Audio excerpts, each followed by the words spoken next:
So I've been in Cincinnati exploring the market and investing here on my own for a couple years now, and I've been amazed at the deals and the cash flow that I've seen here.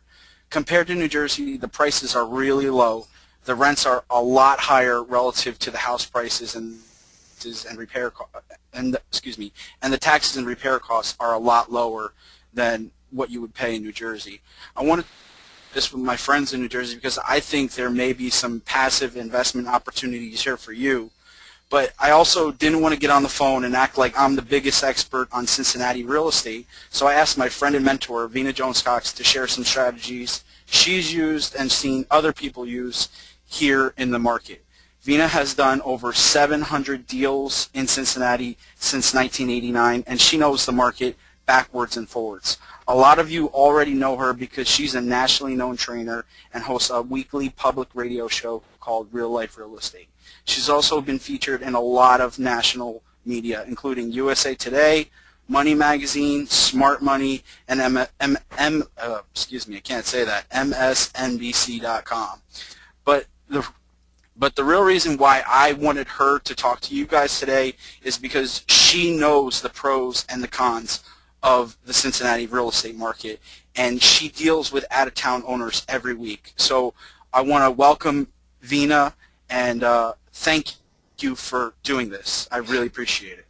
Well, I'm glad to do it. I'm always happy to talk to potential out-of-town owners because, as you said, I deal with them every single week, and usually it's not a happy interaction because they are calling me because they made a mistake in the Cincinnati market. They bought a property they didn't understand in a neighborhood they didn't understand, and had it all based on numbers that weren't accurate for the Cincinnati market, and now it's 3 or 4 years later and they're trying to dump their property for a lot less than what they paid for it. And I spend a lot of time on the phone with them counseling them about, here's the way it should have happened. If you ever want to do this again, may I recommend the following things. So it's good to talk to people before they make an investment, and if you guys are expecting this to all be, beer and Skittles and there's nothing you have to do and just, believe everything you hear, that's not what it is. We're gonna seriously talk about pros and cons of the market and some different kinds of truly passive investments that out-of-town owners can be successful in doing. Because we live in a market that has the kind of pricing that John was talking about, I do get people who say they want to buy a junker and rehab it, and they live 600 miles away. and I say, and how are you going to rehab it? Oh, well, I'll hire contractors. And how are you going to know that your contractors are doing the job? Well, I'll make them send me pictures. Well, how do you know those pictures are going to be of the house you bought? Because I've seen that scam where, oh, look at this great new kitchen we put in your house, and it's a kitchen that isn't in their house, and they get charged $6,000 for it. So being able to do that sort of real active investing is very, very difficult for out-of-town owners. And frankly, if I were going to rehab and resell properties, I would do it in a more expensive market. I mean, if I was going to do that, I'd be doing it in New Jersey, because the house prices are such that the raw dollars of profit are higher in more expensive markets. But if you're looking for something that's more passive, long-term, high return, etc., a cheaper market like Cincinnati is the way to go. Couple of disclaimers before we get started here so that we all understand what's happening. First of all, what we're going to talk about tonight is for educational purposes only. There's no specific investments being offered. There's nothing here that you should construe as an offer of a security or a particular property or anything like that. access to specific information about investments is limited to investors who have been pre-qualified and with whom we've established a pre-existing relationship via an investor questionnaire. And if you're interested, I can tell you how to get a hold of that later on. The deals that I'm going to show you as examples are for illustrative purposes. I mean, obviously, every deal in real estate, if you've been around real estate at all and done your own deals at all, you know that, shall we say, results may vary. Every deal is its own individual deal. And just because an investment sounds great and might be great for somebody else doesn't mean it's necessarily great for you. That depends on you. And you should consider your own goals, your own resources, your own risk tolerance, your own skill level. You should get advice from your own legal and accounting professionals before you make any investment at all from anyone, no matter how good their sales pitch is. My goals for tonight are to share a little bit about the Cincinnati market. We're about the 15th largest city in the United States, and yet we're in flyover country, and so very few people understand what the market's really like here. I occasionally get out-of-town owners who think we live in the middle of the Great Plains and it's all farms and wheat and stuff, and that is not in fact the case. To look at some ways that I've seen out-of-town owners successfully invest passively in real estate, and to share some of the mistakes that I see people make all the time, and frankly, some of the mistakes are not the investors' mistakes. They were scams by the people who were selling them the investments, and what you can do to avoid those things. John sort of gave you my bio, but I'll tell you a little bit about myself. I've been investing in real estate full-time here in the Cincinnati area since 1989. I've bought or sold or managed or lent money on or bought notes on or wholesaled or whatever, somewhere in excess of 700 deals. I'm not exactly sure what the number is because honestly we all lose count after about number 200.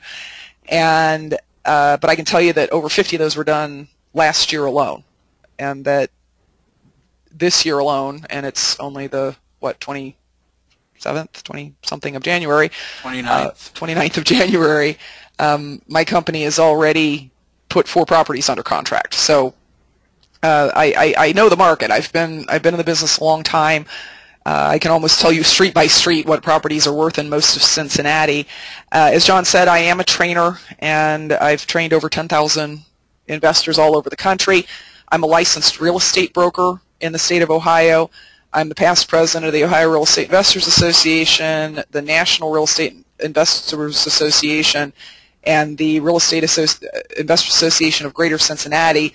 And the reason that's important is just I have a lot of contacts all over the country. I have a lot of people that I can call on for advice, and I've got a lot of contacts locally with wholesalers and banks and lenders and people like that. And I'm the founder of the Central Ohio Real Estate Entrepreneurs Association in Columbus, Ohio as well. So let's talk about the Cincinnati market. Now, I am naturally excited about the Cincinnati market because it's my market. I've lived here my entire life. I understand it really well, and I just love the market. I just for as long as I've been in real estate and as many other places as I have been in the country, and I've met investors all over the country, and I understand the pros and cons of all of those other markets, I'm still really hot on Cincinnati, and there are some good just market and demographic reasons for that, just beyond it's where I live. The Greater Cincinnati metropolitan area, the metropolitan statistical area, has a little over 2 million people in it. So it's big enough that it's not a rural area where, you know, is someone going to want to buy this house? Do people actually live here, etc.? But it's still small enough that every property I own in the Cincinnati area is within about a 45-minute drive in traffic for me. Really, if it's not rush hour, everything is within 20 to 25 minutes. It's a fairly boring market, and in my opinion, in real estate, boring is kind of good because we haven't tended to see the big run-ups and the big crashes that more expensive markets on the East and West Coast have seen commonly. Now, of course, this last crash was a nationwide one driven by the financing thing. But I looked it up online, and in the past 10 years, house prices have risen a net of 20% in Cincinnati, and that's pretty typical of what you'll hear people say around here. Is that in a normal market, Cincinnati appreciates at like 2% a year. Not terribly exciting, except you also don't get the exciting big drops in value that happen every 10 years or so in the quote hotter, higher price markets. Overall, house prices are only down about 5% on average from the high. Now, that doesn't mean that certain neighborhoods were not hit a lot harder than others. They were. That doesn't mean there aren't a lot of super bargain properties. There absolutely are. But when you look at places like San Diego, where the decline from the high of the market could be 35 to 50%, you see what I mean by boring is good in the real estate market. We have better economics than a lot of the sort of Rust Belt cities that are around us. The median family income in Cincinnati is $37,000. The median income in Cleveland, which I know is sort of a hot spot for a lot of companies are promoting turnkey rentals in Cleveland, but their median income is significantly lower than ours. The percentage of families in Cincinnati living below the poverty line is about 21.8. In Detroit, which is another place that I know a lot of people get pitched on, oh, come buy turnkey rentals in Detroit, 33.8% of the people in Detroit are living below the poverty line. It has one of the reasons that we're doing better than a lot of Ohio, Michigan, places like that is because our economy is not manufacturing based. It has not been for years. We have a lot of Fortune 500 companies in the area, and we have 15 Fortune 1000 companies in the area. Procter & Gamble is based here. Great American Insurance is based here. So there are a lot more sort of white collar jobs here than there are in a lot of the rest of the country. This part of the country, we have more Fortune 1000 companies per million people than New York City does, to give you some idea of how our economy is based. We also have very high housing affordability. I saw an article, I was doing some research today, I saw an article on CNN.com that placed us as the 10th most affordable city for housing in the United States. There's this thing called the Housing Affordability Index, where 100 means that somebody making the average income for that area can exactly afford the payments on a median priced house in that area. So the higher the housing affordability index is, the more people in the population can afford an average price house. The national housing affordability index right now is about 166, which is really high. It's a lot lower than that in 2006. In Cincinnati, it's 244.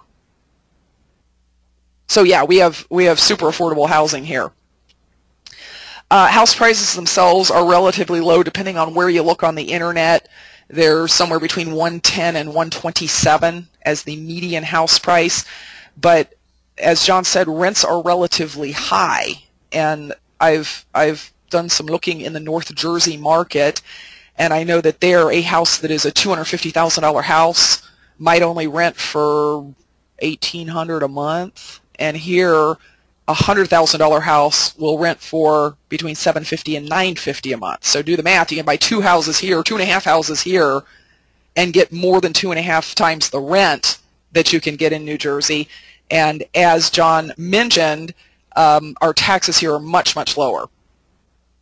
I can't believe what you guys are paying in taxes in North Jersey. Unbelievable. Yeah, you're telling me. I used to live there. I can attest to what she's saying. Cincinnati's not that bad of a place. I've got a mentoring student up there who keeps sending me leads, and I keep looking at these houses that, you know, it's evaluated $180,000 and the taxes are $3,000 a year.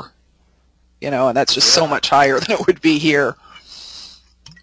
Now, having said all of that, anyone can bring you numbers from any market that will absolutely prove to you that that is the best possible market in the entire United States in which to be investing. And I have a real problem with particular markets being singled out in that way, and someone trying to make an argument that, oh, look, all the economic factors show that this place is going nowhere but up and it's the best place in the world, because I can mathematically prove that about just about any market in the US. I'll just use different indicators for each market.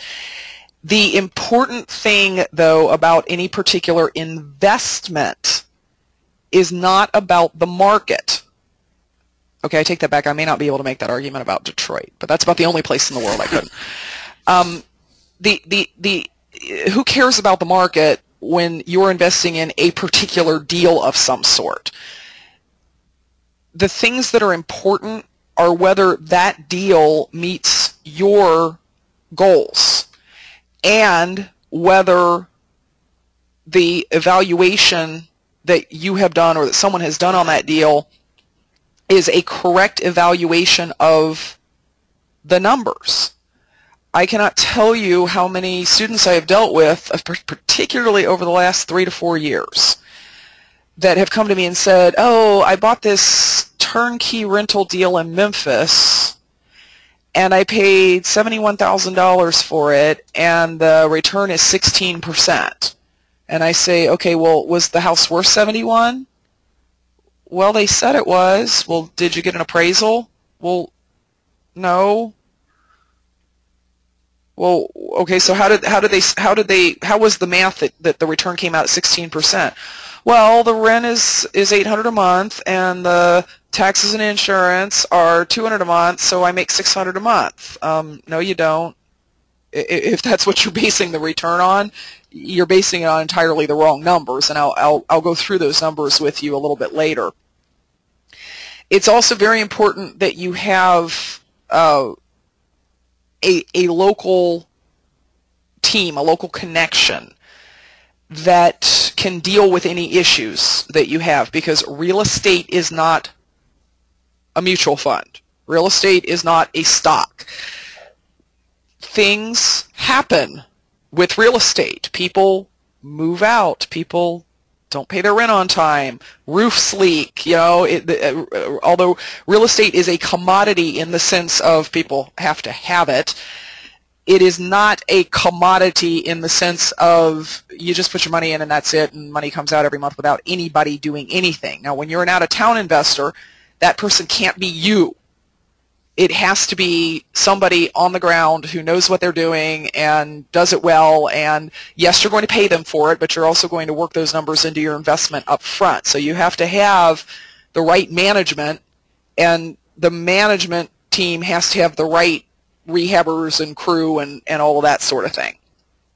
So I'm just going to give you just a list of the 4 most popular passive ways that people are investing in the Cincinnati real estate market. And by the way, there's a lot of out-of-town owners investing in the Cincinnati market right now. In fact, there's a hedge fund out of California that has bought over 200 rental properties here in just the past year or 18 months, and apparently their goal is to get something like 400 of them. And that's a company with millions of dollars that has carefully evaluated what they think their rates of return will be in Cincinnati and so on, if that tells you anything about how other out-of-town owners are viewing the market. The first one is turnkey rentals. The second one is similar to turnkey rentals, but it's more of a joint venture where the person who's selling you the property stays involved as a partner in the property.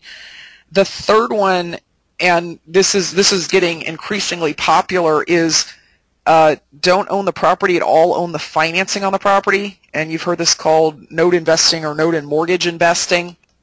And then the fourth one is to invest in companies that invest in real estate. So you don't have direct ownership of any property. You have ownership in a company that does something in regards to properties. And I will explain these individually.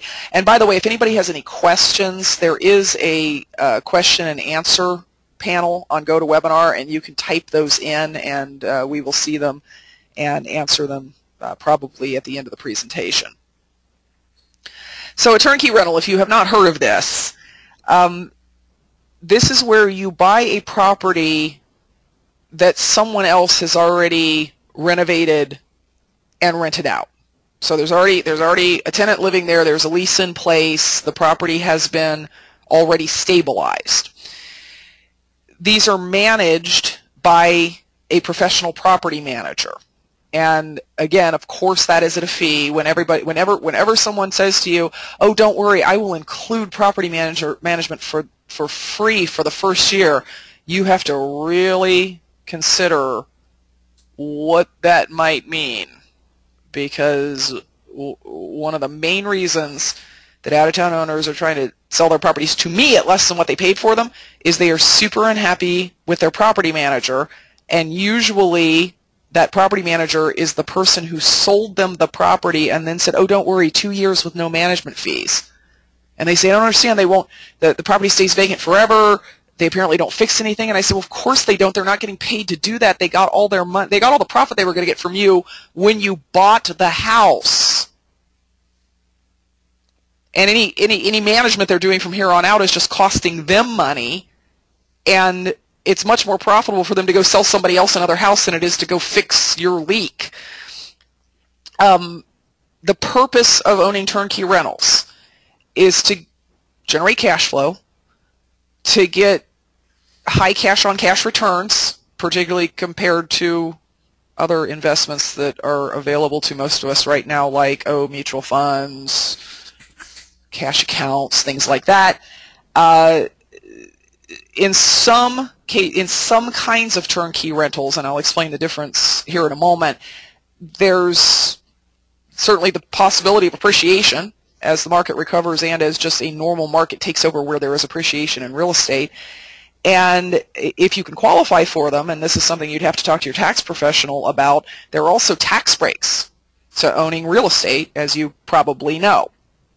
So I'm gonna give you an example, and this example happens to be a property that John is selling as a turnkey rental. So we have all the numbers fresh in our minds, so it was easy to put them on the slide. This house is on a street called Maple Hill in a neighborhood, and it's actually not a neighborhood; it's actually its own city just to the north of Cincinnati, called Mount Healthy. Mount Healthy. This particular subdivision in Mount Healthy. All of the houses look pretty much like this one. They're all brick frame ranches. Most of them are actually 3 bedrooms with a smattering of 4 bedrooms, which this one happens to be. And this is one of the models that had 4 bedrooms and 2 baths. It's on a slab, meaning it has no basement. I actually like slabs as an investment because the ongoing maintenance cost on slab houses tends to be less than it is on houses with basements. Part of the reason for that is it's very, very hard to steal the plumbing in a slab ranch because all the plumbing is running through a concrete slab, and you don't tend to have as many foundation issues, things like that. So this is one of my favorite kinds of properties to invest in personally. I grab up slab ranches whenever I can get them. It was built in 1962. It's about 1,000 square feet. The subdivision itself is, there are a fair number of homeowners in it. There are also a lot of renters in it. So it's what we call, kind of in the jargon, a type 2.5 neighborhood, where a 2 is all rentals and a 3 is mostly first-time home buyers. 5 years ago, there was a lot of activity in this neighborhood in the first-time home buyer tax price range. So like first-time home buyers were coming in and buying these houses. And unfortunately, a lot of them bought them at the top of the market, and they got subprime loans because they weren't quite qualified to get an FHA loan, and so they have lost them to foreclosure, and now landlords are coming in, buying them up, renovating them, renting them, and a lot of those landlords that I talk to are holding them until the market recovers, because this is the kind of neighborhood that first-time home buyers like. It's got a good school system, the houses are big enough to fit your family without being too huge to maintain and clean and so on. This house was completely renovated by John in 2011. It got a brand new roof, it got new central air, it got new cabinets and appliances. It didn't get a new furnace because it already had a 92+% efficient furnace in it. You can see that they redid the kitchen. Looks really, really good, by the way, John. It also at that time got new windows. It got some of the plumbing replaced. It had been vacant for a couple of years, and it had not been winterized, and so in the rehab process it turned out that some of the plumbing had frozen and was broken, and so all that water piping that was broken got replaced. And it got all new cosmetics, everything was painted, and you can see that there's new flooring in here. That's a pergolaminate floor, which is unusual in this neighborhood. Most people, since the floors are concrete, they just throw carpet down on them.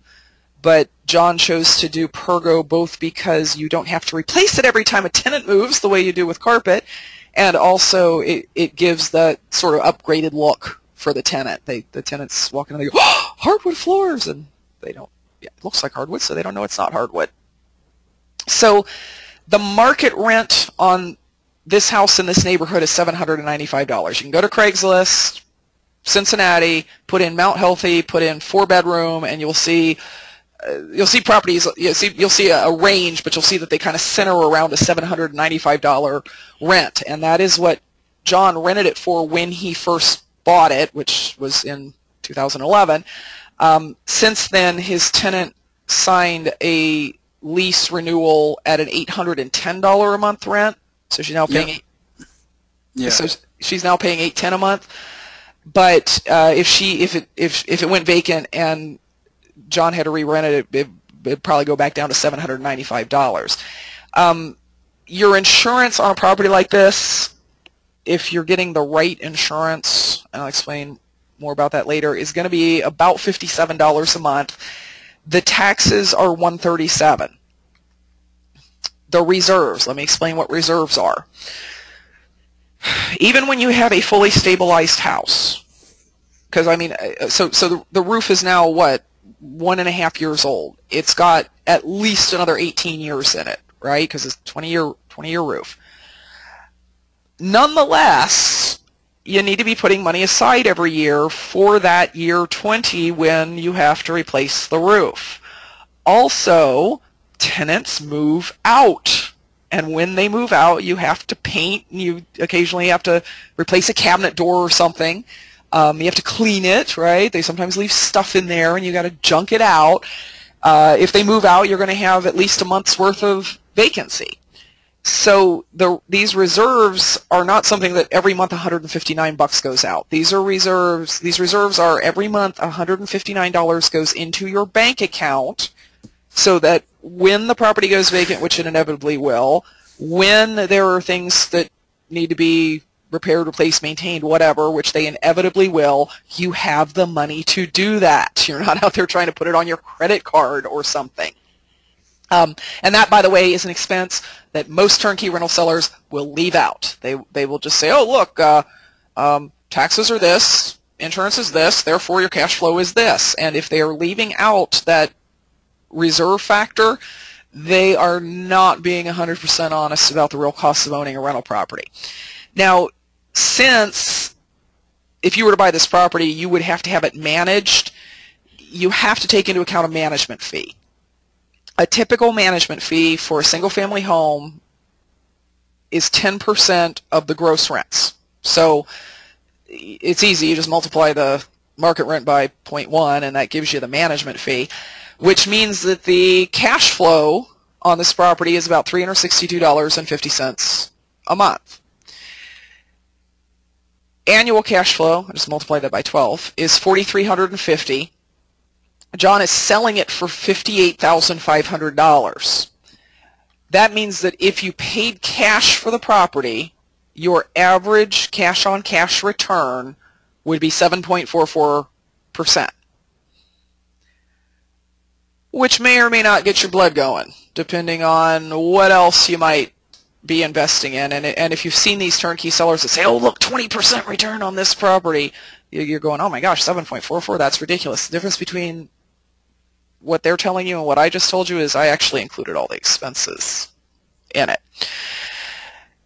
7.44 is certainly better than if you're invested in, God forbid, certificates of deposit.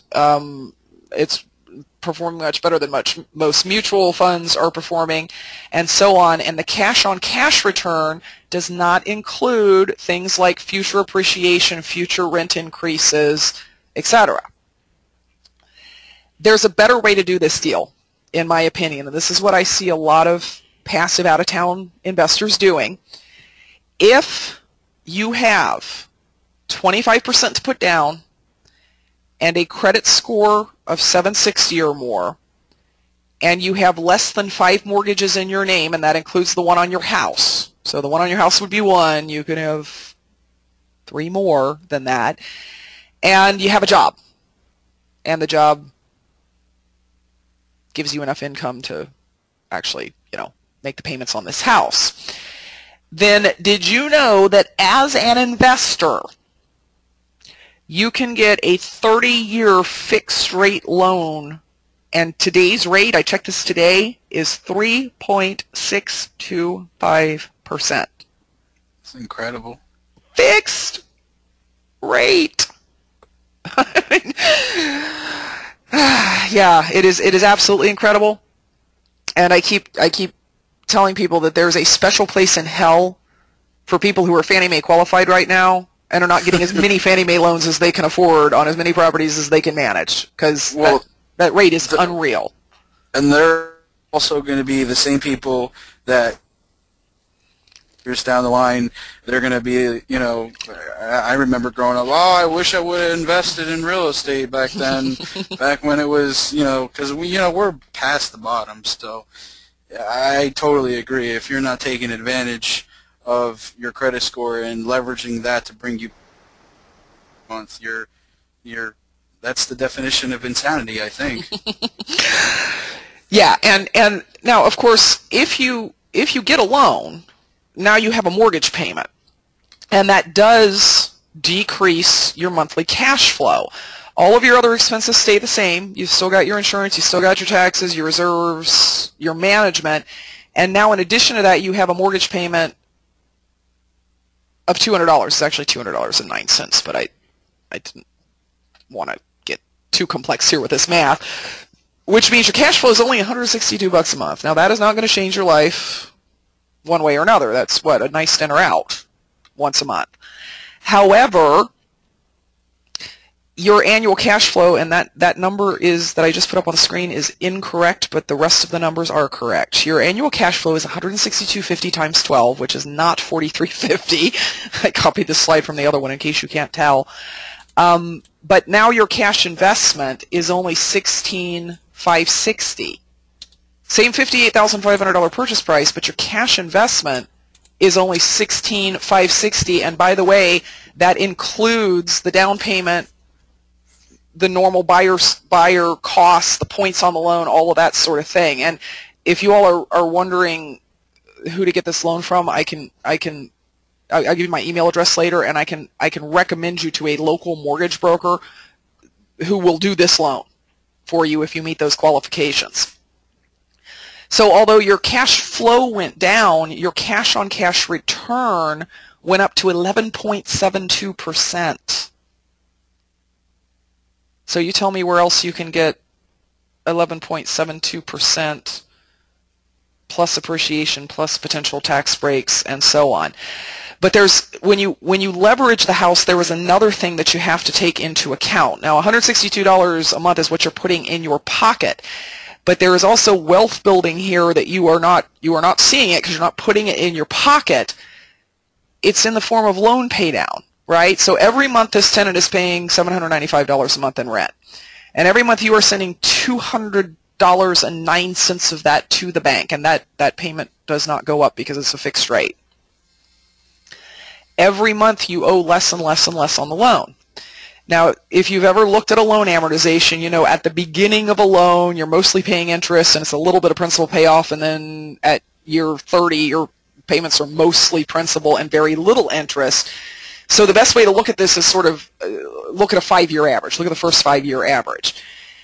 In the first 5-year average, the first 5 years, your average annual loan pay down is $887 a year. So each year, on the average, you own $887 more worth of house. And that adds, on the average, 5.36% to your return, because you still only invested the same $16,000 and change. So $887 a year in principal pay down that your tenant is making for you adds about 5.36% to your return, which makes, if you want to include that, it makes your average 5-year return about 16.7% interest. And come on, now we're getting into rates that you're going, oh, what's the trick? Yeah, no trick. It's mortgage pay down and cash flow. Now I want to talk a little bit about mistakes not to make. You know, whether you buy a turnkey rental from John or from me or from Joe Blow or from one of the big companies that will just pitch the heck out of you and tell you that there's only 3 available and you must buy them today, which, you know, obviously that's not true and we're not doing that. There are some things that you do not want to do, okay? The first mistake that I see turnkey rental buyers making is not including the management fees and the reserves in their calculation of their cash flow. They're saying, well, at the end of the month, I actually have $250 in my hand, so I get to spend $250. So in other words, not keeping those reserves aside. 22 years as a landlord has told me you need to actually keep those cash reserves in a bank account, and don't get a debit card on that bank account either, because then you're going to want to spend it. Not understanding that this is not a CD. It's not an ATM that puts out a 16.7% per year return. The returns are always on average, because you may go 3 years without a vacancy. John, how long has your tenant been there now? We got it rented just like after we got rehab, so I think it was in 2011, and we've had the same tenant, and she just signed a new lease for another 6 months. Yeah, for another 6 months on Saturday.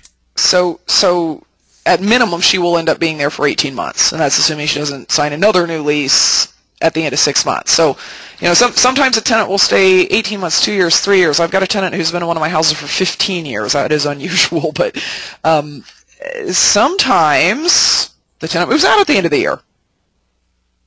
Sometimes their lease expires and they move. So some years you will have a vacancy loss, some years you will not.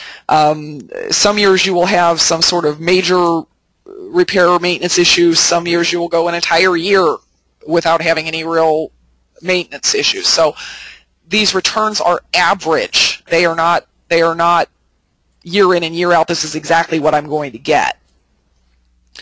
Not getting appraisals and home inspections. Now, if you buy a turnkey rental and you get a loan, there is going to be an appraisal. You don't even have to worry about ordering it. Trust me, the bank will order it for you. People who buy turnkey rentals for cash often don't get appraisals because, oh, the seller provided an appraisal, or they just believed the number that was on the sheet, or what I hear really commonly is, I couldn't believe that house wasn't worth $58,500. How could a house not be worth $58,500? In New Jersey, in Elizabeth, that house would be worth $150,000. You know, how could it not be worth $58,500? Well, I mean, I can tell you a house is worth whatever I want to tell you it's worth. Shouldn't you have an independent third party tell you that it is in fact worth what you're buying it for? Now, I know you're focused on the cash-on-cash returns. You're going, well, what do I care? I'm getting a, almost a 12% cash-on-cash return. You do care because you still don't want to overpay for the house. Home inspections are another thing. Most out-of-town owners do not bother to look at the house that they're buying. I mean, they might look at photos, they might look at a video, something like that, but they don't bother to look at it. Shouldn't you have a professional third-party home inspector go look at the property and tell you that there's no giant upcoming maintenance items that you're going to have to deal with when the house is supposed to be completely stabilized? Again, not keeping reserves. I can't emphasize that enough. I got into trouble with that early in my real estate career, and I don't want you to get in trouble with it. Another thing that I hear over and over and over again from these people who are unhappy with their property managers, they say, well, they haven't sent me a check in 6 months. And I say, why not? Well, they keep giving me excuses about the checks in the mail and all this stuff. And why did you not fire them after the first month? I mean, why have you let this go on for 6 months? There are good property managers and there are bad property managers. There are competent property managers and there are incompetent property managers. You don't need to be managing your own property, but you do need to be understanding what your property manager is doing. For instance, before you hire them, you want to know what their screening process is. If their screening process is, hey, if they show up with the deposit in the first month's rent, they're in, that is a recipe for disaster. They need to have an actual checking out the tenant process. Does this tenant pay rent? Have they paid rent to their previous landlords? Have they done a lot of damages? Are they criminals? Did they just get out of jail for dealing heroin or better yet, cooking meth, and now they're going to do that in your house? You need to understand what your manager's tenant screening process is. You also need to have a management contract, and you need to read it and see if there's overrides on maintenance, that's very common. Like if the faucet starts dripping and they have to send a plumber over there and the plumber charges $40, you're going to get charged $44 because there's a maintenance override. And that's fine. You know, the property management company does have to do some work to get the plumber over there, but how much are they? You know, 20% is very, very common. 50% I would balk at. Some property management companies don't even charge you in that way. What they do is it's a flat fee. If our guys have to go over there, it is X dollars per hour, and it's X dollars per hour whether they're doing something really high-skilled like replacing a broken gutter, or whether they're doing something really low-skilled like putting out roach bombs. You still get charged the same $46 an hour. So you've got to look really carefully at how that is set up. Are there going to be additional rent-up fees? That's very common, that if a property goes vacant, the property manager gets somewhere between half a month's rent and a month's rent for the rent-up process, but if they're doing that, you should not be being charged for the advertising for it. You got to watch the reports. These folks should be sending you reports every month that say these are the maintenance issues we've dealt with. It's vacant, it's paid, it's on time, it's not on time. When a property goes vacant, it can take a week to get it back into service, and it can take another week or two to get a good applicant, and then it can take another week or two for that applicant to get in. A month to 6 week long vacancy, perfectly acceptable. If every single month they're reporting to you that it still hasn't rented, it still hasn't rented, it still hasn't rented, you got to question some things. Why isn't it renting?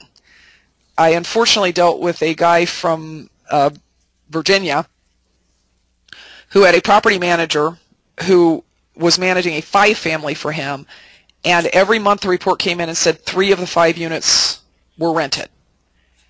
When I went to see the property, I ultimately bought it from him. Strangely, the property manager didn't want to get me a key. They didn't want to show me the unit, the building, whatever. So I just went over and knocked on the door, and the tenants let me in, and there were 4 out of the 5 units rented. And it had been that way apparently for like 6 months, and the property manager was just pocketing the 4th unit's rent and telling the owner that they only had 3 units rented. So sometimes the reason that the property is vacant is because the property manager has requested from you some funds to do some repairs that are needed, and you haven't paid them. So you can't always blame the property. I mean, if you got a property on the market at market rent and it's not in market condition, that's not the property manager's fault. That's your fault. Again, reserves. Are you getting too many maintenance fees, and are they weird? You know, are you getting?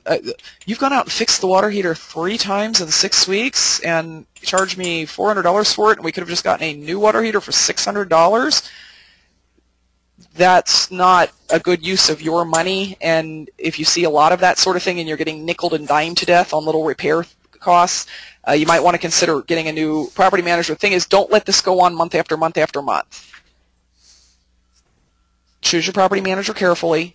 John can recommend one that he likes. I can recommend one that manages all of my properties, and if they don't work out, be quick to fire them. Here's another mistake. John did not pay $58,500 for this property. John bought this property as a vacant, leaking, no kitchen in it, concrete floors. I mean, it was a mess when John bought it. John's current taxes on this property are based on what he paid for it. They are not $137 a month. If you look this up on the Hamilton County Auditor site and said, well, so this is great, the taxes are only, whatever it is, $68 a month or whatever, you would be miscalculating your own return, because as soon as the property sells for $58,500, it's going to get reevaluated at $58,500. You can't look at what the current taxes are. You have to look at what they are going to be when you purchase it at the new purchase price. So I did that for you in this case, but always watch for that when you're being given an income and expense statement.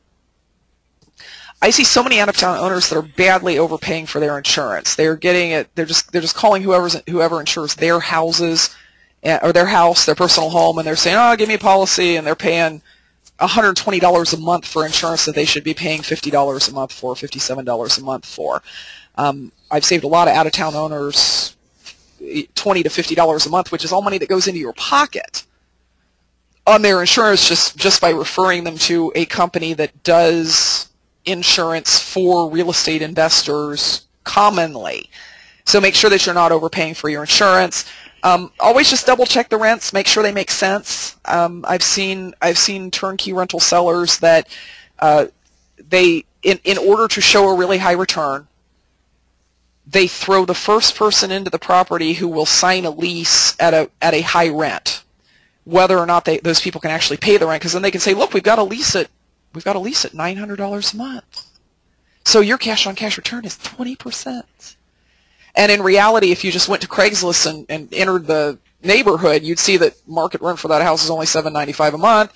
And the reason the person who moved in agreed to pay that rent was because no one else would rent to them, because they've never paid rent on time to a landlord in their entire lives, and anyone who's actually screening them wouldn't take them because they're not going to pay their rent. So research the rents independently, at least by going to Craigslist, and understand what your own goal is here. There are properties in Cincinnati that you can buy cheaper than $58,500. There are properties that you can probably buy in the $35,000 to $40,000 range that will have a significantly higher cash-on-cash return.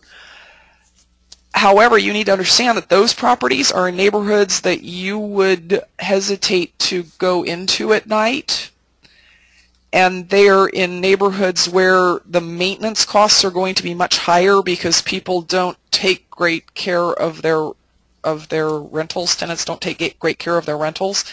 And there are neighborhoods where the tenants are more economically unstable and likely to move more often, and most importantly, they are in neighborhoods that do not appreciate. So if you bought that house for $35,000 or $40,000 right now and you wanted to sell it in 10 years, you might be taking out $400 a month during those 10 years, and then you're going to sell it for the same $35,000 or $40,000 that you paid for it this year. So pros and cons of turnkey rentals. Obviously, the big pro is the high rates of return, especially if you leverage the properties. You've got the potential of long-term growth. You've got these incredibly low interest rates that you can take advantage of right now, so you can leverage with super low payments.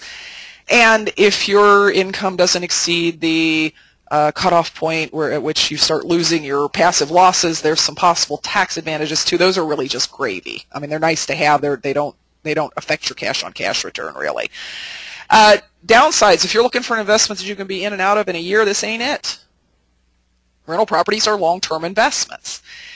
Again, the returns aren't consistent in the sense of they will average about what I'm saying. They'll average, but they're not going to be. It's not going to be exactly that much every year. Some years it'll be more. Some years it'll be less. You have to have the discipline to keep the reserves. You know yourself well enough to know whether that's going to be true or not.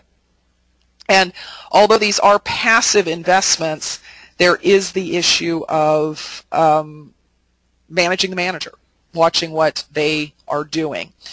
Okay, let me ask you a question, John, and then I'm going to mute myself because I have to get Matt to come down here and get the puppy because he's the one who keeps stepping on my keyboard and making my slides go away.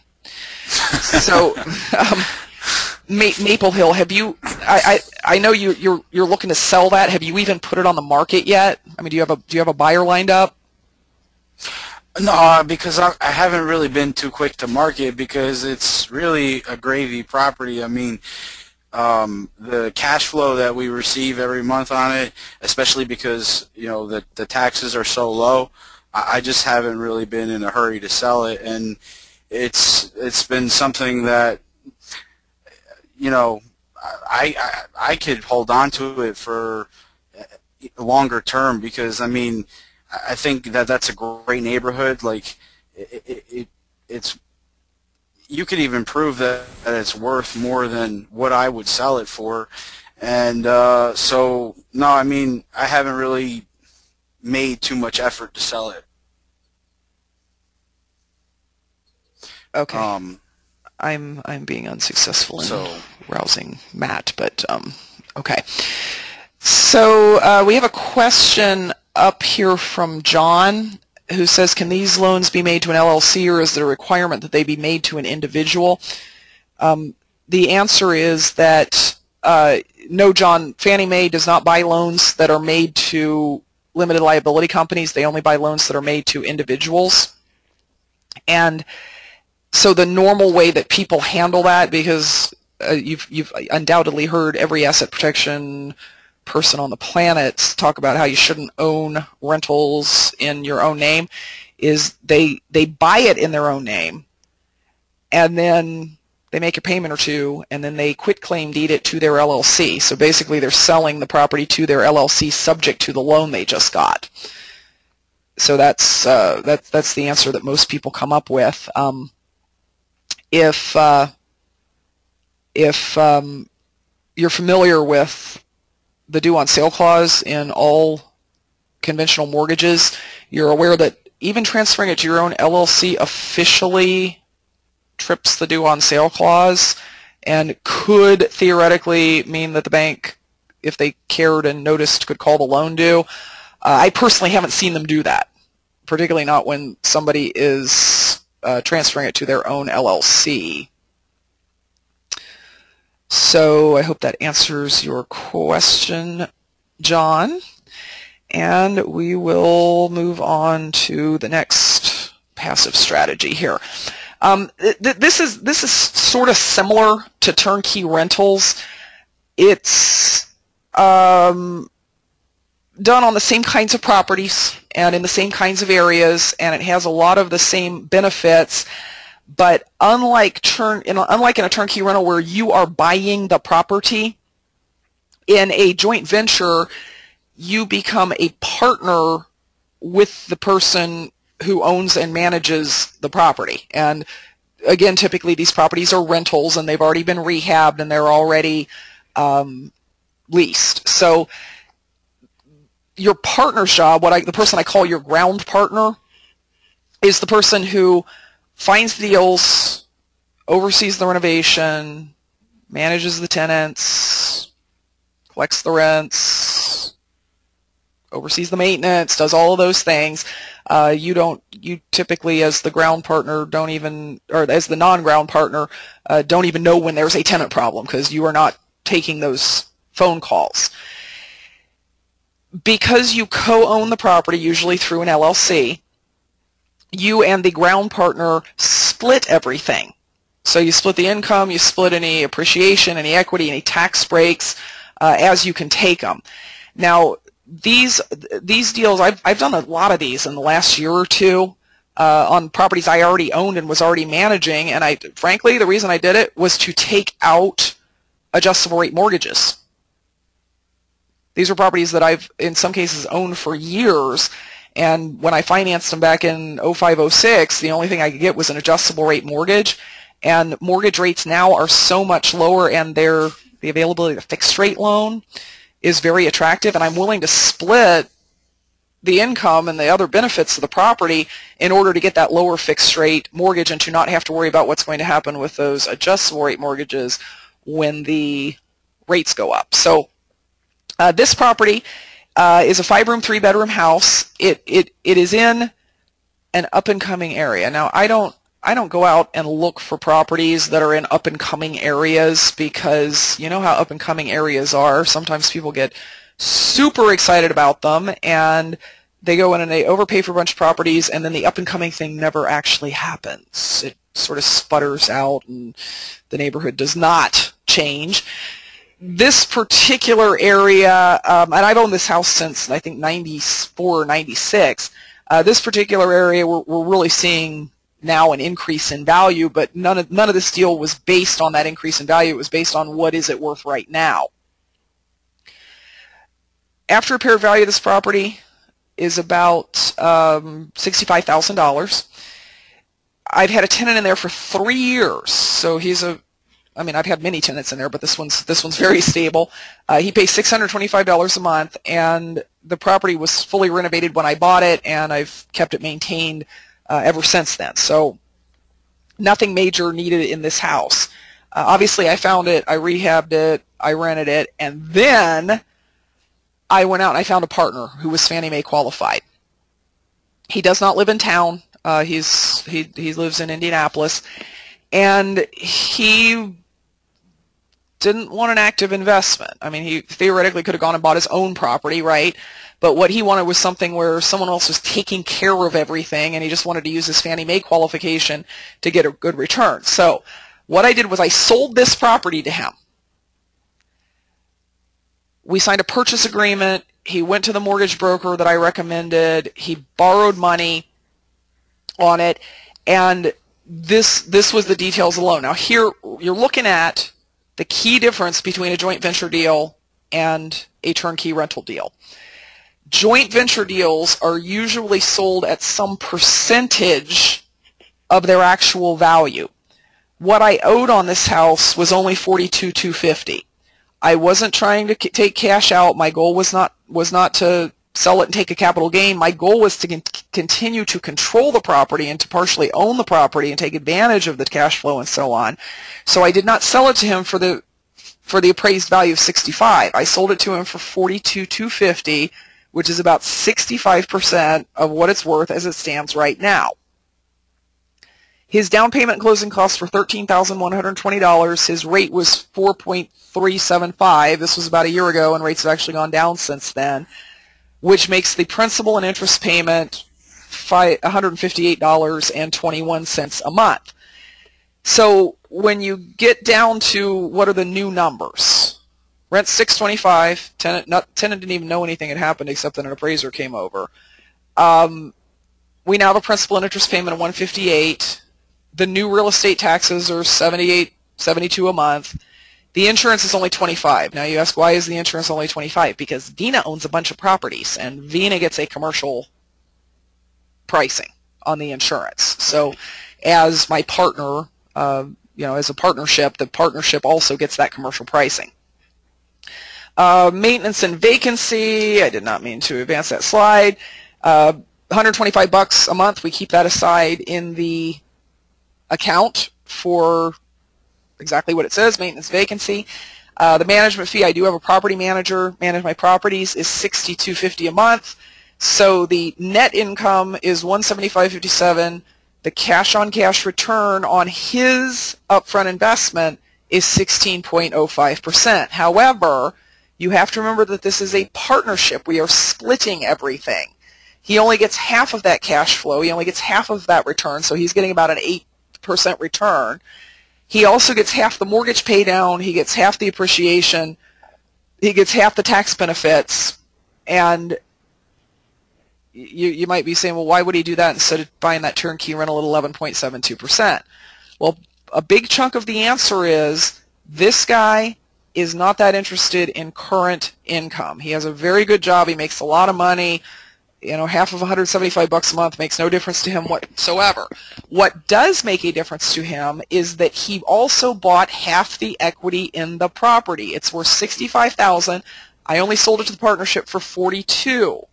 Half of that difference belongs to him. His half of the equity is $11,375. Remember, he only invested $13,000. His return on the equity alone is about 86%. So that is why he invested in a joint venture agreement as opposed to a turnkey rental all on his own. So how does this work? Again, sell him the property. He buys it in his own name. Then he transfers it. He transfers the deed subject to the existing loan over to an LLC that I set up that we both own. Pros and cons of this. Ground partner does all the work, and then this is my favorite part of it. The ground partner is still in the deal. If this property doesn't make money, it's not just my partner that doesn't make any money, it's me also that doesn't make any money. I have every interest in making sure that this thing is rented for as high a price as possible, that the maintenance costs are as low as possible, because I get half of the money. There's a potential in these deals for a higher upside. You get less immediate cash flow, you get a higher upside because typically you're paying somewhere between 65 and maybe 75% of the current value of the property, which means if we decided to sell this thing a couple of years from now, there would be back-end profit even if there were no appreciation. Downsides: if you don't like splitting returns, you don't want to do one of these deals. And these deals typically don't have a lifespan in the sense of, oh, well, we've just agreed we're going to sell them in 5 years. It's the agreement is when we both decide that it's beneficial to sell, we will sell, and that could be next year, and it could be 30 years from now, and it could be your kids that inherit the property and get that. But in the meantime, you have the very high cash-on-cash returns. If you're going to do this kind of deal, you really need to make sure that your ground partner is the right person, somebody who is competent at what they do, who's done a lot of rental management and rental rehab and so on, is an ethical human being, right, and who has a significant profit motive for making sure your deal works.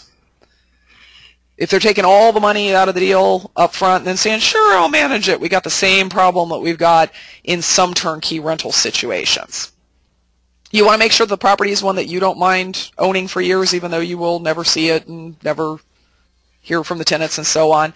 And whatever money you're investing, you have to know that that will come back at the time at which you sell the property. I mean, obviously you're getting a return on it in the meantime, but it won't, you know, if you're going to need the money in the next year, don't invest it in either a turnkey rental or a joint venture agreement like this. Let's see. I think I have some slides here out of order. John, can you tap dance for a second? Because I literally think that I'm suddenly at number 4 and we haven't done number 3 yet. So sure. Make some comments real quick while I... You know, I think coming from New Jersey, you know, the reason why I moved out to Cincinnati is to be closer to this type of market and be able to do these types of deals, because, you know, in New Jersey, in my opinion, the best way to make money is wholesaling or buying, fixing, and flipping, because you can make the big profits. Here, you can buy these rental properties, lower prices, you get the cash flow, and that's where you get the true wealth, because, you know, what I moved out to Cincinnati for was to replace my income, so that if I were to get sick, or if I was to want to stop working or just do anything, take it, I can do that. And so that's what is most important. That's why I think these deals are so great, and there's multiple ways to get involved in them. And I've done, you know, we've done the turnkeys and the joint ventures, and we have people that have, you know, lent us money through paper like we're about to talk about. So, I mean, you know, I think that this market overall, I like it better than New Jersey, to be honest with you. I do a lot of wholesaling here in the Hmm. market, and I like wholesaling for the cash it produces. But point point me out a millionaire wholesaler who does nothing but wholesale. Right, and but I mean, like, you know, that I learned when I first got started, I was deep in debt, and you know, a kid, basically a little kid, and I had to wholesale and do rehabs to make money, and when I stopped doing them, I no longer had any money. Now when you start investing in either, rentals or notes, and you have passive income that, the checks just come in every month, it allows you to do other things, and it allows you a peace of mind as well. So I mean, there's all sorts of benefits. Well, you gotta take care of the immediate stuff, and that's why I teach people how to wholesale. But you also you can't delay taking care of the future, and that's landlording is not sexy. It's the boring way to make money. But the real estate millionaires are all people who own rentals. They're not people who are doing these highly taxed strategies like rehabbing and reselling or wholesaling or whatever the case may be. This was brought home to me in a big way because my dad was a landlord, and I grew up in that business, and I was like, wow, this is like really not fun or exciting because of the management part, which these guys aren't going to have to do. But it really was driven home to me a couple of years ago when how this works. It's not sexy from month to month, but the first rental property I bought in 1989, and I still own it. Right. And I paid a 1989 price for it. I think I paid $29,000 or something like that for it. And after I fixed it up, I refinanced it and took a little bit of cash out, and I think I borrowed 40 or something.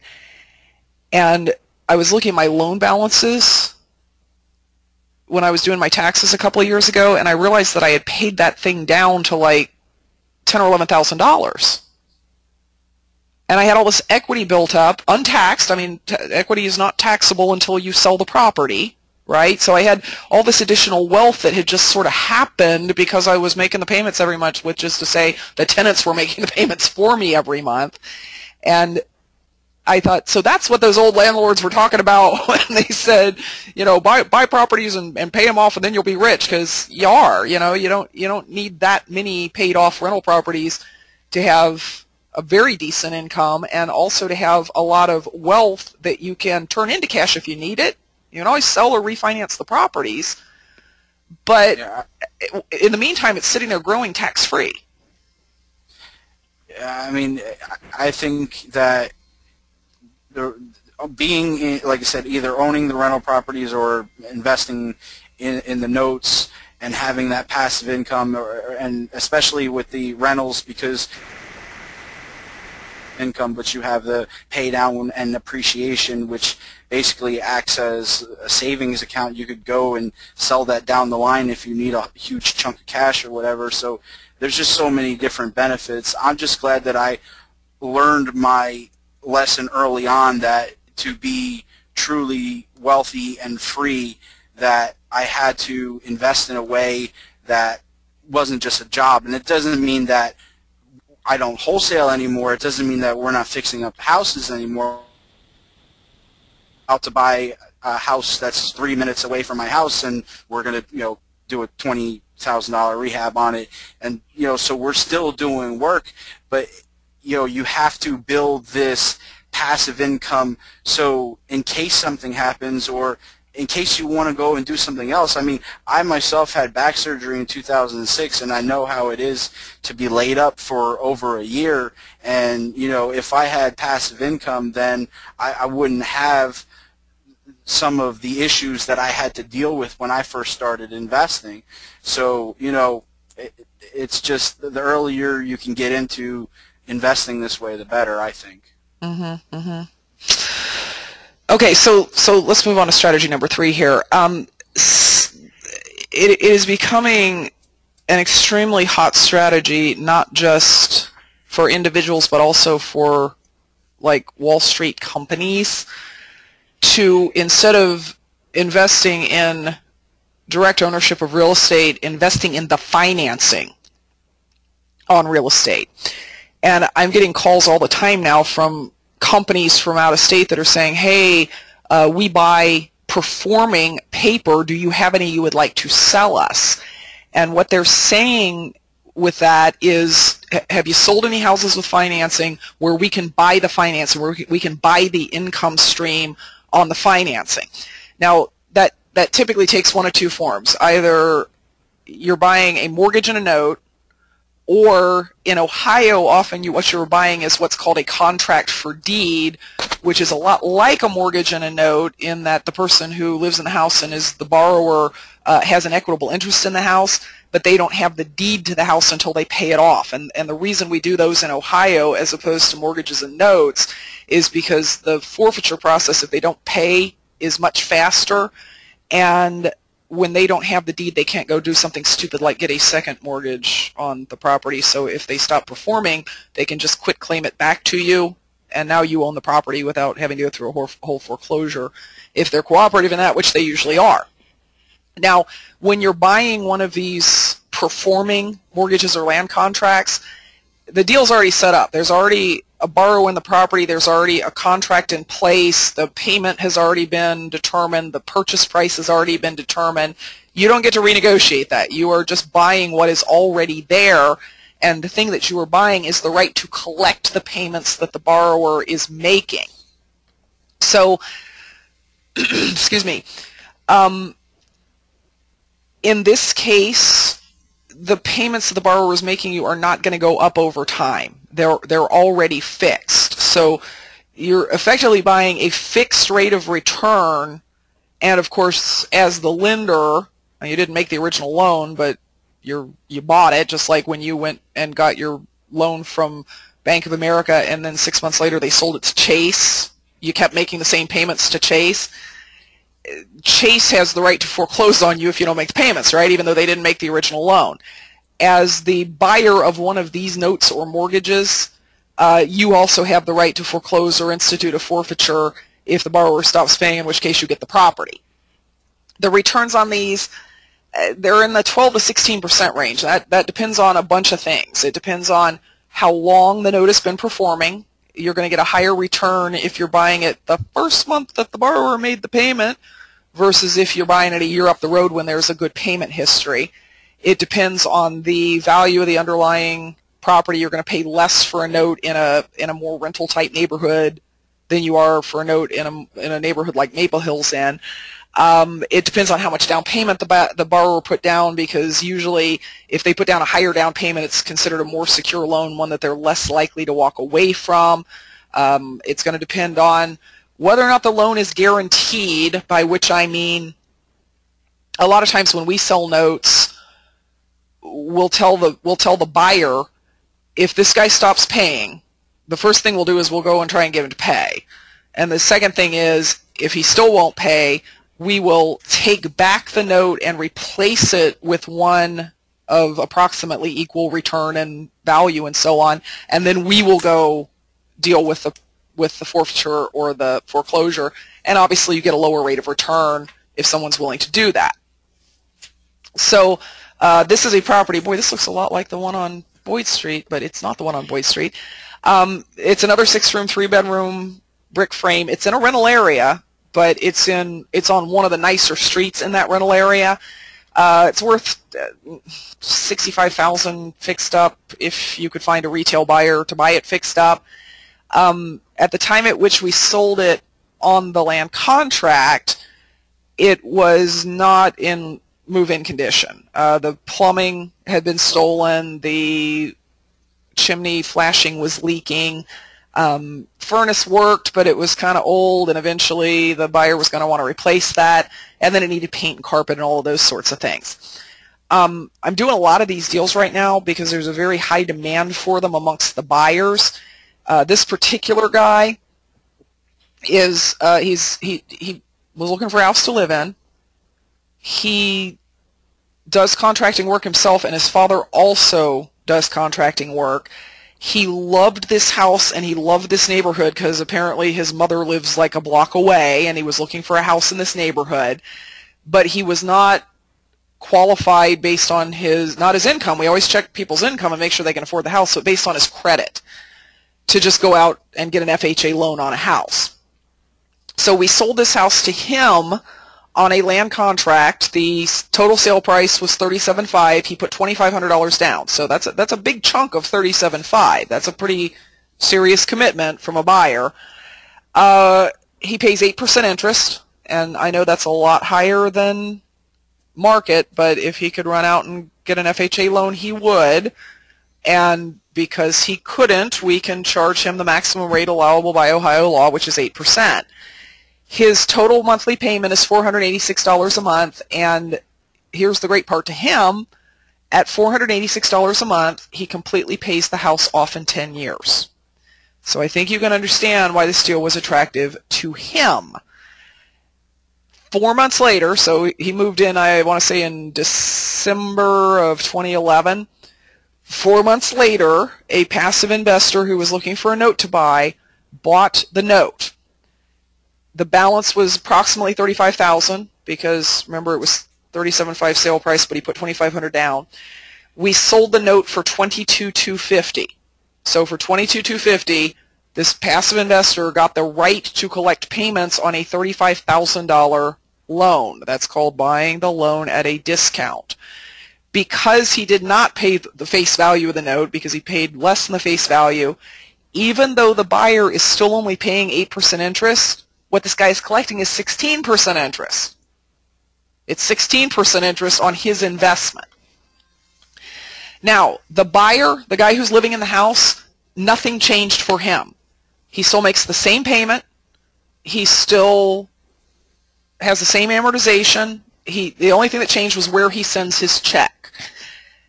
His payment that he makes is about $400 a month less than what this house would rent for if you fixed it up and rented it. He's got the deal of a lifetime. I mean, this buyer is just as happy as he can possibly be with this deal.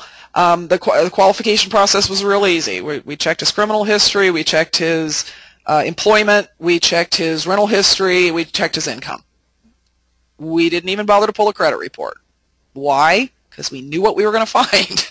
If he can't get an FHA loan, that means he's got a sub 580 credit score. This is a really cool strategy to do for people because the buyers get something they really want at a price they can really afford, and again, 10-year payoff. So he could pay rent at $850 a month for the next 10 years, and what he would have is a stack of rent receipts. He can pay for this house at $450 a month for the next 10 years, and what he will have at the end is a deed to a house.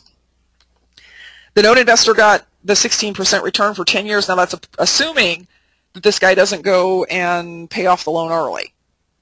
It's entirely possible that 5 years up the road he might be FHA qualified and he might just pay off the remaining balance on the loan, which means the investor's 16% return stops, but his return that year is actually significantly higher than 16%.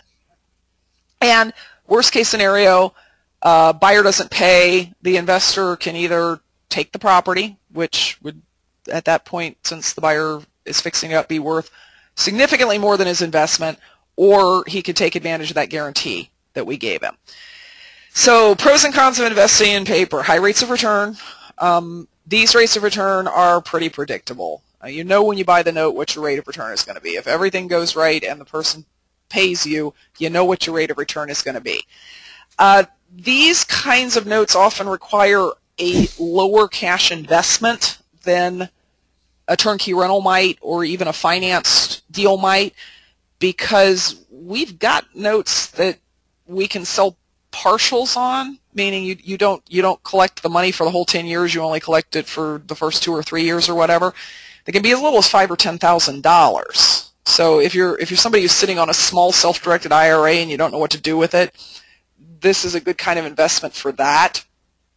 And it's completely passive as long as either the borrower performs or you have a what we call a guarantee. That's probably the wrong word. You're not supposed to say guarantee in regards to investments, but you have some kind of backup plan from the person who sold you the note. Downsides, there is the possibility of foreclosure or forfeiture, although the longer that the person has made the payments at the time at which you buy the note, the lower those chances usually are. Things still happen in people's lives, though. I mean, this guy and his wife could split up and one of them couldn't afford the house, maybe. You know, things happen. They could have triplets. They need a bigger house. You don't get any tax benefits for being the lender, and there's no growth. If values of the houses in this neighborhood suddenly shoot up to twice as much as they are right now, this guy still owes you exactly the same amount of money, and the amount of money that he owes you actually goes down from month to month because he's paying principal as well as interest. And the last thing we will discuss is investments in companies that invest in real estate. This is a truly passive investment. This is sort of like investing in a little miniature REIT. If you're familiar with those, they're publicly traded companies. These aren't typically publicly traded companies, but REITs often are, where you can just go buy a share of it on Wall Street, right? This isn't really investing in real estate, because when you're investing in a company that invests in real estate, you don't own the houses. The company owns the houses. You own a piece of the company. So you're investing money in companies that invest your money along with other people's money in real estate. A common example would be a company is investing in a particular class of real estate. Maybe it's single-family rentals, maybe it's apartment buildings, maybe it's notes, maybe it's tax liens. The company does all the purchasing, owning, and managing. What you own is shares in the company. And so what you get is a share of whatever that company is making. Now, what is your percentage? It depends on how the company's made up, how the company's set up. It depends on the yield that the company makes that year, and it also depends on how much you invested. If the company has raised $5 million and you are $1 million of that, obviously the returns are going to be divided amongst you and the other folks who've invested in the company. In some cases, you'll find that these companies also offer a preferred return. So every share gets 5% of their investment each year before any profits are split amongst the owners of the company. These, when you see them at the local level, like at the Cincinnati level, you'll often hear them called private placements, meaning that only people who have qualified and who have an existing relationship of some sort with the owners of the company are even allowed to invest in them. So you're not going to find these advertised. You're not going to be able to go on Craigslist and say, who's got private placements for sale? You have to know people who own these companies, basically. Minimum investments, I've seen them as low as $20,000. I've seen them as high as $100,000 as your minimum investment. But sometimes you can invest smaller amounts of money, like $20,000, in these companies, which obviously is less than what you're going to buy a turnkey rental for.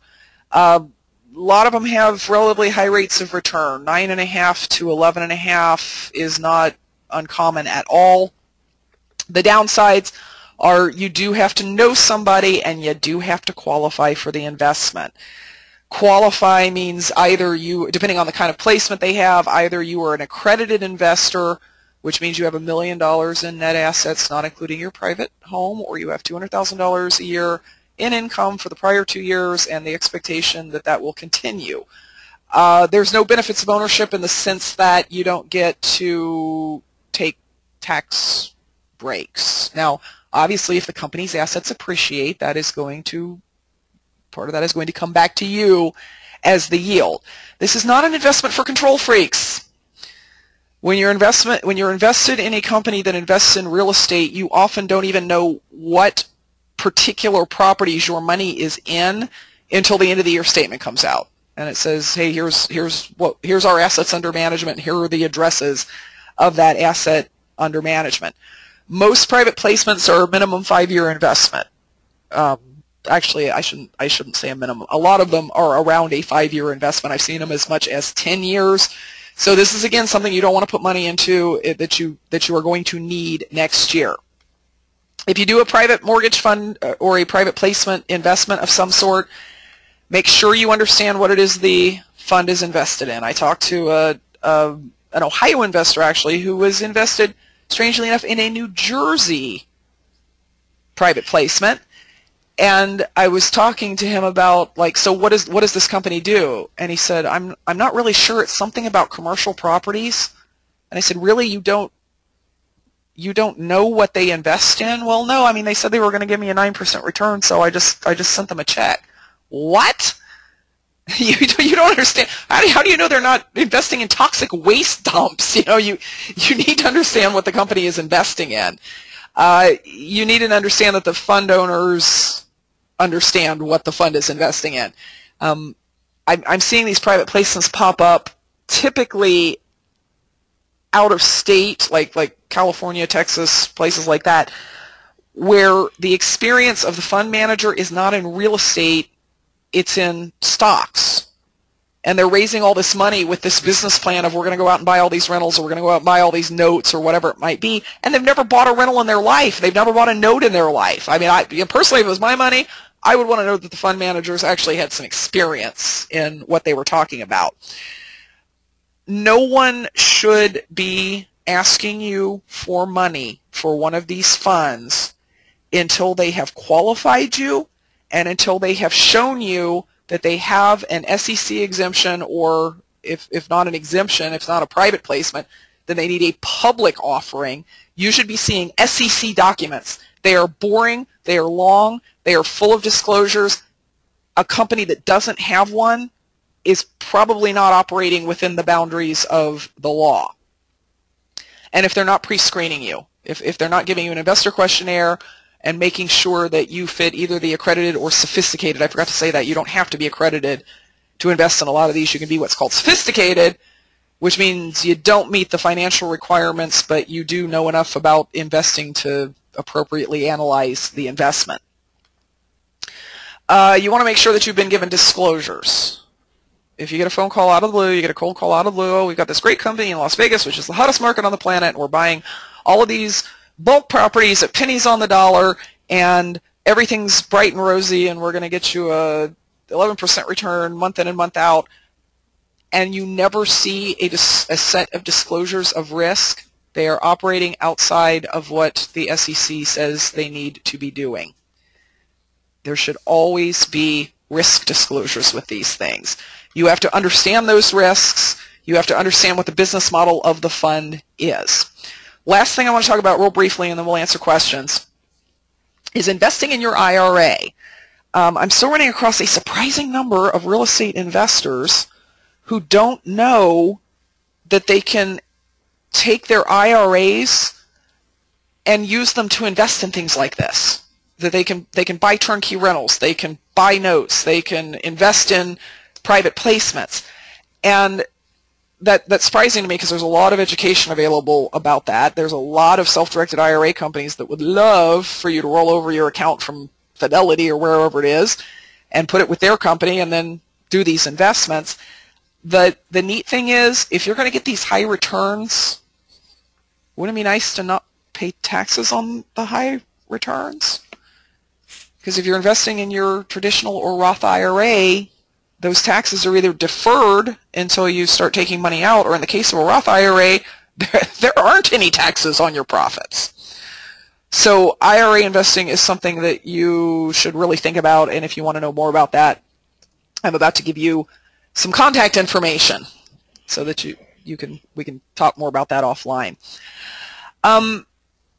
If you want to invest in some Cincinnati real estate, the next step is we need to figure out where you are, how much you want to invest, how long you feel good in investing about that, what your risk tolerance is, whether taxes are an issue for you or not.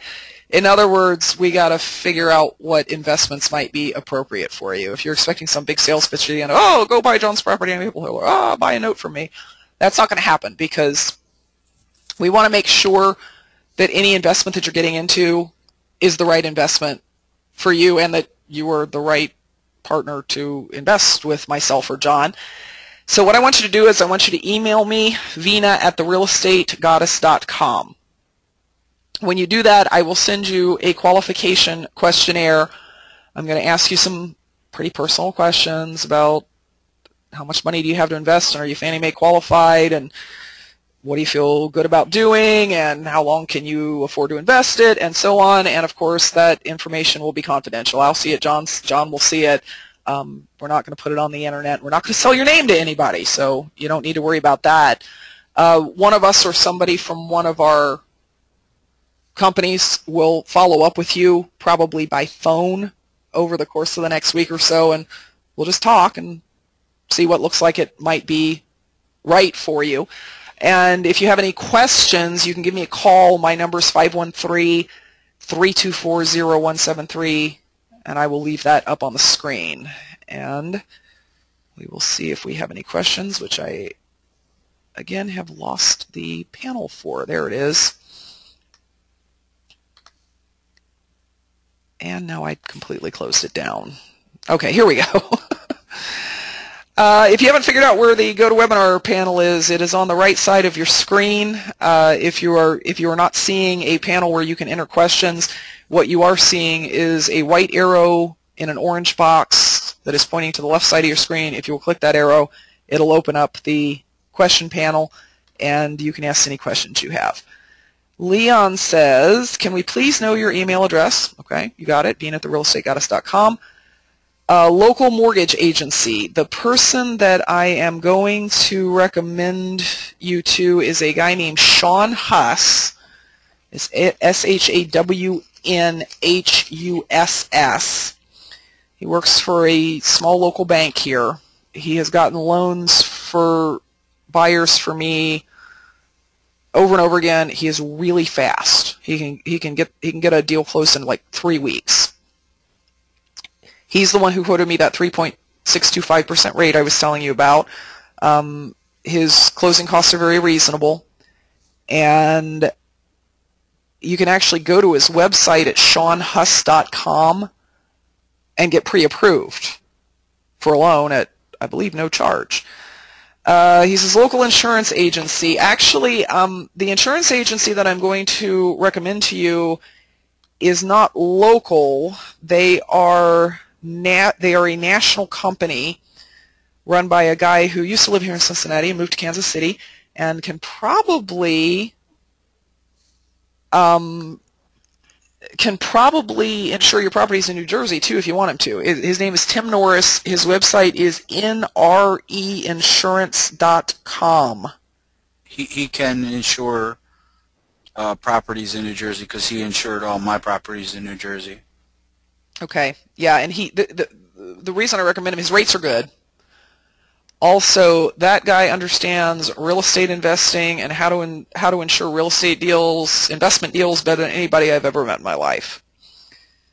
Property manager you use. John and I use different property managers. The guy that I use is a guy named Jim Shapiro with Waybridge Property Management, who, in the interest of full disclosure, is also a licensee with my company, but I pay him to manage my property. And John, you want to share your property manager or not? Yeah, her name is Barb Niehaus. I don't know why her brokerage is escaping me right now, but her name is Barb Niehaus, and she's the sweetest lady in the world. She's been a blessing to have in our business, and you know, if anybody wants her contact information, you have Vina's email address and phone number. All the, you know, all the stuff will go to me as well, and I'll be happy to send that information out. I just don't have it right in front of me right now. Can you please repeat the insurance email for Tim Morris? What I gave you, Ken, was his website, which is NRE, N like in Nancy, R like in Robert, E like in egg, insurance.com. That's nationalrealestateinsurance.com.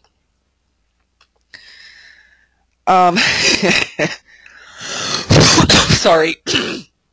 Here's an interesting question from Joe. In regards to your example for paper, why would you lose roughly $13,000 by selling the note for 22 when you are owed 35? Well, that is that was just the exit strategy for that particular property. Yes, I could have sat there for 10 years and collected a very high rate of return on my own note. I was in that deal with a partner, and our agreement up front was we would buy it, we would sell it on land contract, and then we would sell the land contract. That was just the particular exit strategy for that land contract. I'm about to have a bunch more of those on the market because I just started a company with another partner that has the company itself has a 5-year lifespan. At the end of 5 years, we have to pay back all the investors. And so we're going to be doing a lot of these land contract deals that are 10-year land contracts, and at the end of year 4, we have to sell them so that we can pay back the investors. So it's just a difference in exit strategy. I have some of these that I do hold because the returns are great. Let's see. I agree with John. The wealth creation potential of turnkey rentals in your market appears far superior to those here in New Jersey. I'm forced to rely on wholesales in my area. Yeah, I've looked at your market, Joseph, and you're right. The only people who are making money, as far as I can tell, renting properties up there are the ones who have owned them forever and ever because they're paid off. Yeah. I mean, when you're new and you're getting started, I speak from experience. I moved to Cincinnati for several different reasons, but the real estate market being one of the #1 reasons. The ability to pick up these properties at these extremely low prices with, very incredible cash-on-cash returns, it just, for me, it was too good of an opportunity to pass up, because at the point I am in my life, I want more freedom. I want to have passive income come in every month. So whether that wholesale deal comes in or whether that rehab closes or takes another month or whatever it is, I don't have to worry because I have my rental income come in and anything else. So, I totally understand where you're coming from. John says, how do you price a performing note, NPV, IRR, or some other method? Meaning, for those of you who didn't get the acronyms, net present value, internal rate of return, or some other method. Typically, John, for the sake of simplicity, it's really a net present value calculation, because when I put IRRs in front of most people who are buying these, they're like, I don't understand this at all. So when I'm figuring out what to pay for a property where I know I'm going to sell the note, I do use an IRR calculation. But when I'm explaining the pricing, I say, look, this is how much interest repayment you're getting every year. This is how much you're investing. This is how much your rate.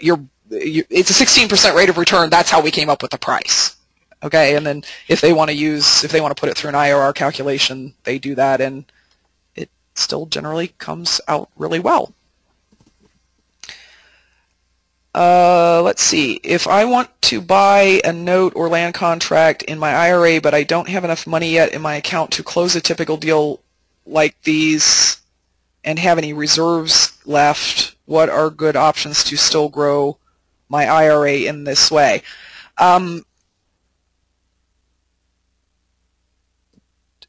buying a note or a land, okay, so let me explain what the basis of the question is here. When you do a deal in your IRA, the IRA has to have enough money to completely do the deal and some reserves for if anything happens. So if you were to buy a note in your IRA and you sucked out every bit of money out of your IRA to do that, you had no money left, and the next month the note went bad, and you didn't have any kind of exchange agreement with the seller, and so you had to foreclose. The foreclosure money needs to come out of the IRA. You can't pay for that personally. It has to come out of the IRA. So that's the basis of the question. You know, how do I do this and still have enough reserve in my IRA when I don't have a bunch of money in my IRA? And the answer for very small amounts of money, you know, under $10,000, is probably to buy a partial note instead of a full note. And if you want to talk about that offline, JC, you have my email address. And let's not forget to mention, I mean, for those who are just starting out, you know, and they have smaller IRAs, if you're in New Jersey, you can do a wholesale deal in your IRA, and, you know, I mean, we've had wholesale deals ranging from 20,000 on up, and so, you know, that could be a nice cash infusion, which would allow you to do more passive investing, such as these deals. Okay, looks like we just have one more question and a couple of comments. Is the market for notes more local or more institutional? The answer is yes. I have people beating down my door wanting notes with returns in the 12 to 14% range. Some of those people are local, and those are folks who, they're more along the lines of, well, if I'm going to buy a note on a house, I want to be able to drive by the house and see it, make sure it's still standing. I also have a lot of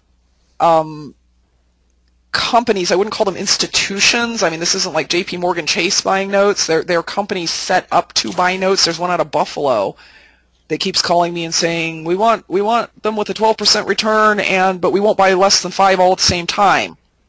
And I never seem to gather up 5 all at the same time because they sell. There's also obviously institutional buyers of both performing and non-performing notes. I mean, big companies that are buying them 1,000 at a time or $10 million worth at a time or whatever. So they are both, and all of the above, and individuals, and it's like over the last 2 years, note buying has been around forever. I have a friend here in Cincinnati that's been buying notes since the early 80s, and she was not the first one to invent that. But in the last couple of years, the interest in it has just exploded. There's lots of seminars you can go to about it. There's whole conferences you can go to about it. There's home study courses you can buy about it.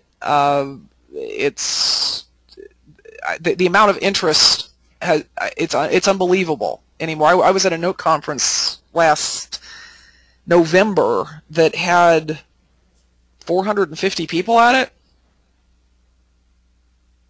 and that's not the only one going on in the country. So it's been real interesting to watch that, because 10 years ago, 95% of the real estate investors you talk to didn't know anything about note buying, and now half know about it and 20% are pursuing it, and there's members of the general public now who are trying to pursue it, and so on.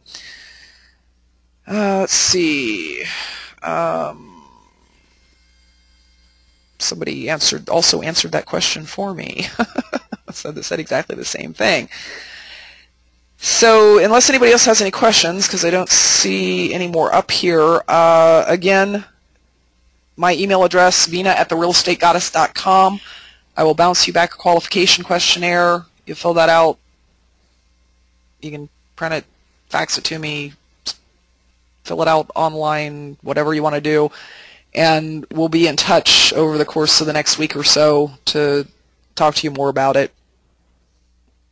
And again, there aren't going to be hardcore sales pitches here. We'll see. We'll see if something works for you, and if it doesn't, that's cool. But maybe we can do something together. Do something with John. Whatever. Any plans for the next webinar with you as a presenter? Well, thank you. I do webinars fairly commonly. Mostly they are more about general real estate strategies. You know, I do webinars on wholesaling, and I do webinars sometimes where I'm the host and somebody that I respect and admire is the guest. If you want to get on my email list so that you get to hear about those, you can go to regoddess.com. regoddess.com. Up in the upper right-hand corner, you will see a thing that says, click here to subscribe to Vina's e-letter. When you do that, you will get a weekly e-letter that has an article in it and also a notification of my radio show that happens once a week, which is sort of like a webinar, only you can call in or email in with questions. And also whenever I'm doing something special, whenever we've got a webinar coming up or something like that, you'll get notification about that, or if I've got a seminar coming up or anything like that. And John Joseph says, thank you for the great information, Vina and John. Well, we're glad to do it. Hope you've learned some stuff about how to invest even if you don't decide to. And we appreciate you attending tonight. It's good to be able to talk to everybody, and we look forward to working with you. Yeah, thank you guys very much. And just one thing for the group, you know, if you want more things like Vina, we sent out a survey asking you for some suggestions about the group and what you guys are looking for. I can resend that email out, fill out that survey, and we'll be happy to provide you with more quality education, because that's the goal. I've been away in Cincinnati for a while, and now I want to, you know, do more stuff for my New Jersey folks. So thank you guys again, and I look forward to talking to you soon. All right. Thanks everybody for coming.